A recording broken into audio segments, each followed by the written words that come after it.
From drug addiction to alcoholism to those suffering from PTSD, it's being talked about as a miracle cure, therapeutic treatment using the same substance found in magic mushrooms. It's called psilocybin, and lawmakers in Illinois are already laying the groundwork to legalize this type of therapy in the state. Anthony Ponce has more in tonight's special report.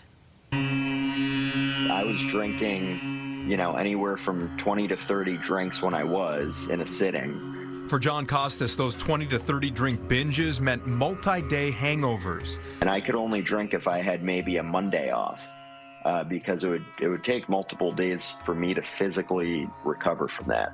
At 25 years old, doctors told him if he didn't stop drinking, he would be dead by 30. So he tried everything, attending hundreds of AA meetings, checking into inpatient and outpatient addiction centers. Nothing worked until the now 33-year-old happened upon a psilocybin clinical trial at NYU through a chance introduction.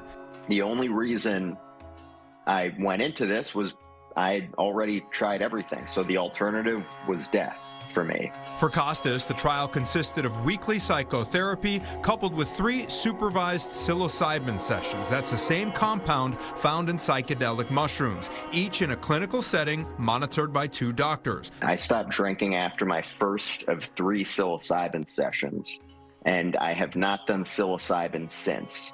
So this no upkeep, I don't have to go to any support groups or therapists. Success stories like Costa's not uncommon, and psilocybin is shown to help hundreds of other patients with anxiety, depression, and PTSD. There seems to be something about the quality of the experience itself when people are under the influence of substance that is correlated with good findings. Rush University Medical Center is hoping to generate more success stories. They are launching a new study looking at the use of synthetic psilocybin for treatment-resistant depression. In psychiatry, we hear the word psychedelic, and we don't necessarily think that, okay, these are drugs that cause hallucinations. So we're really looking at that mechanism of action. With this promising research in mind, Illinois State Rep LaShawn Ford has introduced the Illinois Cure Act, which would create safe, legal access to similar therapy through a licensing process. We want to regulate it and make sure that it's safe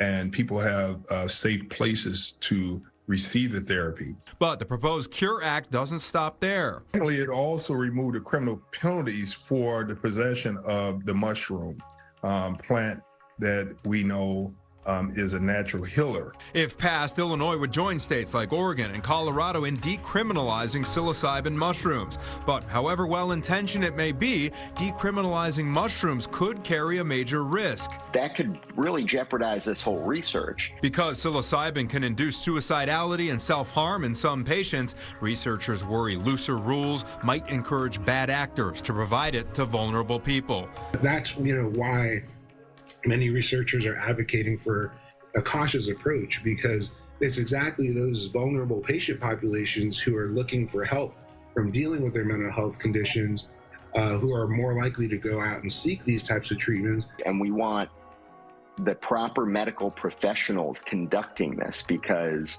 this can be unsafe outside of clinical settings.